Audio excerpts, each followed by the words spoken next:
Imagine that you're going to eat at a restaurant with a couple of friends. The waiter gives your table menus, and your friends are quick to make their choices, as they all order the same dish. What would you do? Would you just order the same thing as everyone else?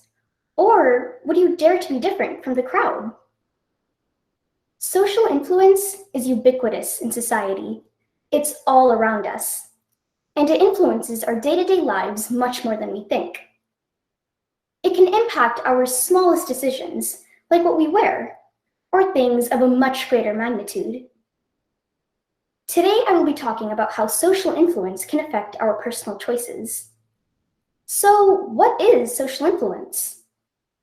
By definition, it refers to the way in which society prompts an individual to change their behaviors or thoughts to meet the demands of a social environment. Now, the demands of this social environment can range from things like pressure from others to subtle unspoken differences that can hold people back. Often in society, the designation of roles can dictate what people are expected to be, and individuals can go out of their way to fulfill these societal norms. You may think that you and the others around you aren't affected by this issue, but social pressure indeed affects all of us, one way or another. We all have had at least one moment in our lives in which we've gone with the crowd, even though we disagreed ourselves.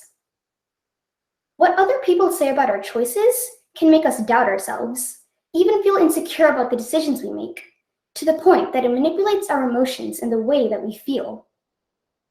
I think I've scared you all enough with the severity of this problem, but what if I told you that there's no complete way to escape it?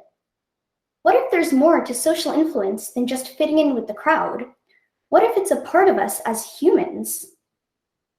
According to a study conducted by Andrew Meltzoff in 1977 on baby imitation, when experimenters stuck their tongues out at babies as young as 12 to 21 days old, these babies had the capabilities of mimicking this action. And after repeated exposure to the same action, they were able to stick their tongues out again, even without the presence of the experimenter.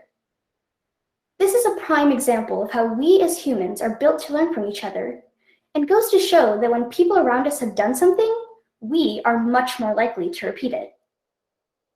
I think that it is a human tendency for us to follow the crowd, but at what point does it start to become more than just imitation, and start to compromise our own ambitions and desires? Many times, we may not even acknowledge this as a problem and go forward with this thinking that it is normal. People who are influenced more by others can experience a loss of confidence in their choices and can start to feel doubtful of their own actions. This can eventually make people stop chasing their dreams.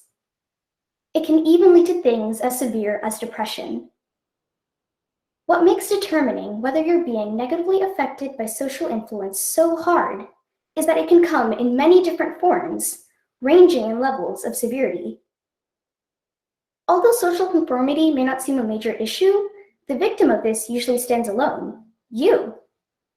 In the past, I remember that I would change small things about my personality, things that I liked or disliked, just to fit in with the people around me, and for the time being, everything was okay.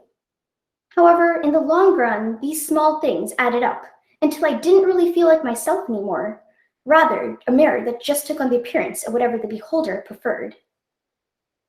I felt as though I was losing pieces of myself, the very things that make me who I am. Speaking from personal experience, I can say that social pressure can make us morph our identities based on the opinions and judgments of the people around us. This can demote individualism and doesn't give us a clear vision of who we are. Recently, I've become much more aware of how this can impact my decisions and how I perceive myself, and I have tried to hold my ground by not giving in to social pressure. So by now, I think you all are wondering how we cannot surrender to social influence. For one, we can try to form our own opinions and have unique perspectives on a situation. We can do our own research and ask questions to support our thoughts, instead of blindly copying the people around us.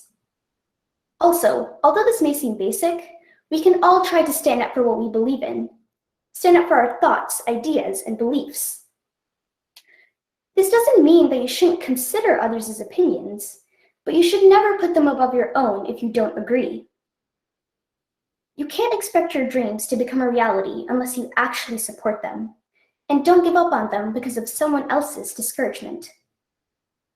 Furthermore, we can avoid caving into social pressure by actually taking the time to weigh our options.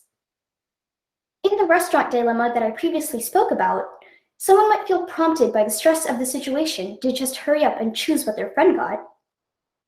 In the end, it's better to make a well-thought-out choice, even if it may seem like we are taking too long. Last but not least, we shouldn't be afraid to stand out in a crowd. We shouldn't be fearful of taking a different route from those around us. Despite its portrayal in a negative light, it is important to remember that social influence isn't necessarily a bad thing. In the end, we should remember that we don't need everyone's seal of approval to be an acceptable member of society, but we should know true to our hearts that we've trusted in our own abilities, instead of merely putting our fate in the hands of others. Change regarding this issue needs to begin within us and with us. It's up to you how you want to deal with social influence, and how you'll let it affect the pursuit of your dreams. So as you leave today, I ask, where do you stand? Are you more inclined to stick with the herd, or would you dare to be different from the crowd? Thank you.